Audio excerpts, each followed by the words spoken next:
What's going on, everybody, and welcome back to the channel. Today we have a special through the years, man. We're going to be looking at who was the best player in NCAA football and were they the #1 pick, and vice versa. Was the #1 pick in the draft the best player in NCAA football, the video game series? So we're going to go from 2002 all the way up to NCAA football 2014. So to kick things off, we got my man Tim Stratton. That's right, man. He was a big-time tight end. He won a John Mackey Award. He was a first-team All-American, but he never played in the NFL.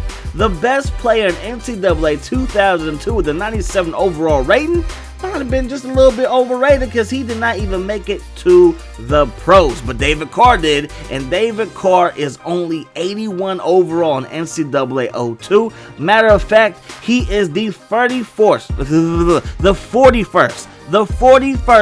best quarterback in NCAA 02, believe it or not.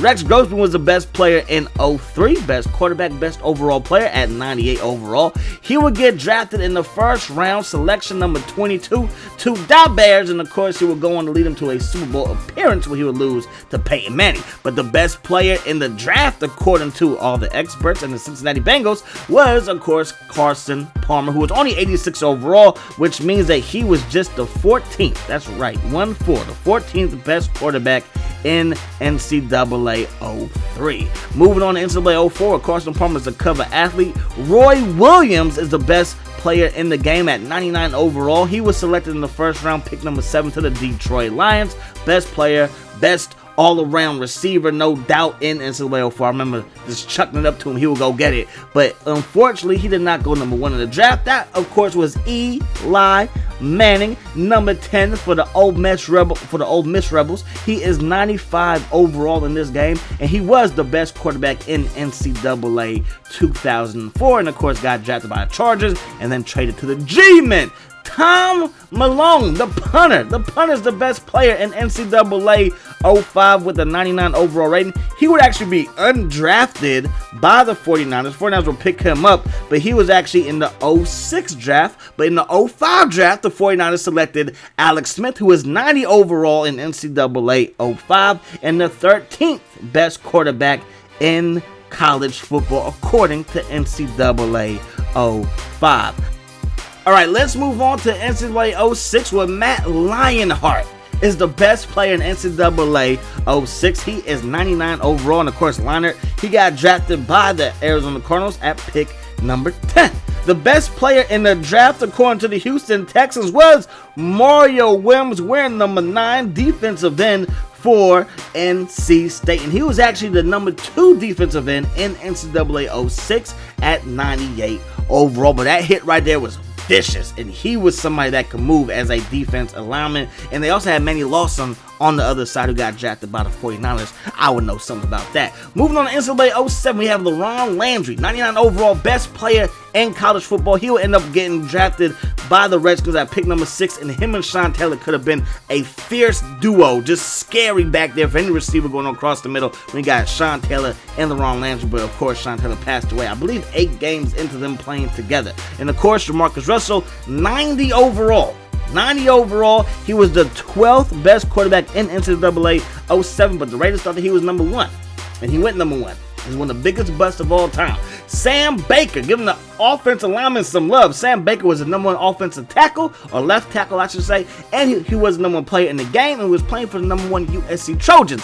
Jake Long was the #2 left tackle, but he went #1 in the draft, and right now he's playing for the #2 Michigan Wolverines in NCAA 08. Kind of funny how that worked out, and of course Jake Long ended up retiring about a week ago, maybe less. James Laurinaitis, representing those Buckeyes, was the best player in NCAA 09. He was 99 overall. He was a linebacker that could run sideline to sideline, and he was one of the best tacklers in the game. He'll end up going to pick 35 to the St. Louis Rams. Matthew Stafford was 93 overall in the game, and according to NCAA 09, he was the 7th best quarterback at his position. But to the Lions, he was the best player in the draft, baby. Matthew Stafford doing his thing with that strong arm.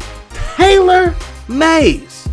That's right, y'all. Taylor Mays was the best player in NCAA 2010, and he was a safety that looked the part, and he could hit you. I ain't gonna say he couldn't hit you, because he could come up and hit you. He was 99 overall, the best player in the draft. He was selected, not the best player in the draft, but best player in NCAA 2010. He was selected pick number 49 in the second round to the San Francisco 49ers. Sam Bradford was also 99 overall. He went number 1 in the draft, and he was the third best player, overall player, not just quarterback. He was the number 1 quarterback in the game, but third best overall player in NCAA 2010. Moving on to NCAA 2011 with Timothy Tebow. And he knows something about Mark Ingram and the Alabama Crimson Tide. He knows something about the quarterback that went number 1. Now, Mark Ingram was the best player in NCAA 11 at 98 overall. He ended up getting selected with the 28th pick of the first round of 2011 draft. And, of course, he was the only running back taken that year. Cam Newton, Tim Tebow's once-a-time backup, was the number 1 player in the draft according to the Carolina Panthers, and they probably made the right choice. That dude was an MVP, and he'd be dabbing on them folks.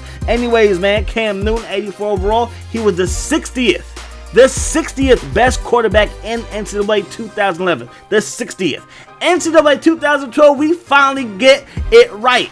Andrew Luck was the best player in NCAA 12, and he was the best player in the NFL draft in 2012 as well, according to the Indianapolis Colts. And hey, man, playoff appearances, championship appearances, or an appearance in the championship game. I mean, they should be, creeping on that Super Bowl doorstep, but, things happen. Montee Ball, represent Wisconsin. Played 2 years in the NFL, but hey, that's not a big deal, bro. Montee Ball, he was 99 overall, and he ended up being selected 58th overall in the second round to the Denver Broncos, but he was a monster in college. Anyways, man, the number 1 player was Eric Fisher. The Chiefs were like, that's our left tackle, so they scooped him up. He was only 81 overall, and get this, man. Just at left tackle, he was the 57th best left tackle in NCAA 13. But then NCAA 14, Jadeveon Clowney, best player in college football. He knocked the snot out of that Michigan running back. And of course, he was the number 1 pick in the NFL draft back in 2014. But hey, what if they would have went with Khalil Mack? Now, Khalil Mack went to Buffalo. Again, that's a small school. Now we can take somebody from a small school that high, but we saw Eric Fisher, who went to a small school, go selected that high. And just imagine, J.J. Watt on one side, Khalil Mack on the other side. That's kind of scary. Now, Jadeveon Clowney ain't bad, but I'm just saying that's scary. Hope you guys enjoyed the video. As always, I enjoyed bringing it to you. Hope that the rest of your day is the best of your day. And until next time, peace. Hot sauce.